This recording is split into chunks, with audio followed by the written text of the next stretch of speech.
একটা সরকার এসছে, বিজেপির সরকার।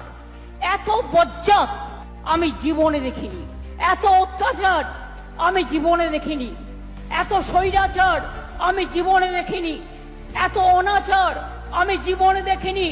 সবাইকে লাইনে দাঁড় করাবে আর নিজেরা সব লুটে পুটে খাবে। আর বলছে কি তৃণমূলের বিরুদ্ধে চার্জশিট। আমি বলি প্রথম চার্জশিট মোদী আর অমিত শাহর বিরুদ্ধে হওয়া উচিত, যারা দাঙ্গা লাগিয়ে দাঙ্গা করে ক্ষমতা এসছে। আজকে বিজেপির ক্যাসেট হচ্ছে সবাইকে ভাগাভাগি করে ভুলিয়ে রেখে দাও, তারা যাতে নিজেদের মধ্যে ঝগড়া করে, যুদ্ধ করে। আর এই সুযোগে বিজেপি যেন দেশটাকে লুটতে পারে। আর ওদের মেন টার্গেট হচ্ছে বাংলাকে বাদ দাও, বাংলা রাজ্য তুলে দাও। আমরা বলি বাংলাকে বাদ দেয়া যাবে না, বাংলাকে রাখতে হবে। বাংলা আমাদের গর্ব, বাংলা আমাদের স্বাধীনতা, বাংলা আমাদের নবজাগরণ। নোটবন্দির জন্য লাইন, এবার হচ্ছে ভোটবন্দির জন্য লাইন।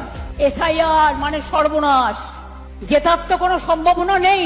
যত রকম চক্রান্ত, যত রকম বদবুদ্ধি, সেগুলোকে অপব্যবহার করছে।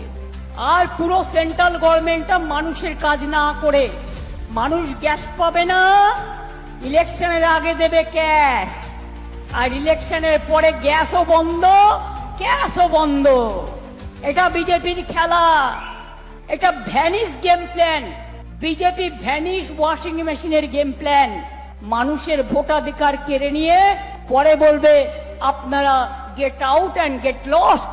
আমরা